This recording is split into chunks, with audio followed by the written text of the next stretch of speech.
Hey guys, I've been reading Philip K. Dick's Valis, which is probably his most important work because it is almost autobiographical. And it's about this crazy guy who has a spiritual experience and he believes he saw God. But that's what actually happened to him in 1974, and they just released his journals in 2011. But this book was released back in like the 70s. And it has a lot of the same symbolisms as what the Groxt has been finding and what the Bible says. It says that, well, this is kind of a theory that the Logos, like the living Christ in us, was released when they dug up the Nag Hammadi scriptures. And this part says, where did this plasmate of, this higher intelligence of God originally come from? After that, after a pause, Fat said, from another star system. And his shrink says, you wish to identify that star system? And Fat says, Sirius. So then the shrink says, then you believe that the Dogon people of the western Sudan are the source of Christianity? They use the fish sign, Fat said, for Nomo, the benign twin, who would be the form 1, or Yang. Right. So the dog star Sirius has something to do with everything we've been finding. It's like the medium between souls. And now this part is interesting. This is why the fourth gospel statement about the identity of the Logos is so important. The Word was God, like information itself.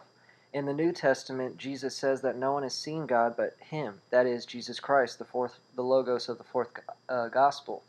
If that be correct, what Fat experienced was the Logos, but Logos is God, so to experience Christ is to experience God.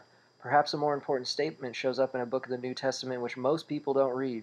They read the Gospels and the letters of Paul, but who reads 1 John? My dear people, we are already the children of God, but what we are to be in the future has not yet been revealed. All we know is that we shall be like Him because we shall see Him as He really is. It can be argued that this is the most important statement in the New Testament.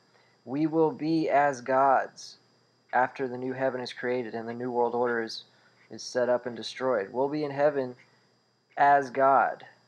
Perhaps we might even have our own little universes to go to and create and help. But what Philip K. Dick also found out was there's some kind of, like, there's a good God who's the creator of literally the universe, but then there's some other God who is like kind of setting up the world. Which is the devil.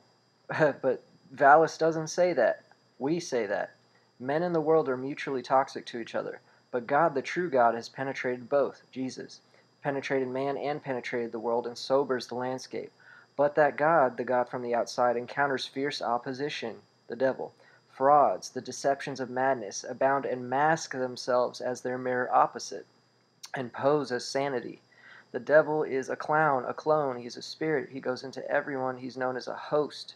He's not some guy in the clouds or in a cave. The masks, however, wear thin and the madness reveals itself. It's an ugly thing. The remedy is here, but so is the malady. As Fat repeats obsessively, the empire never ended. What this means to us is that the devil is still here. The devil runs the world. And that what we think is the Roman Empire never died. We're still in the fourth age of mercy and grace. But anyway, a lot of this Philip K. Dick stuff confirms true Christianity and confirms our theories of with the Grox and what he shut up.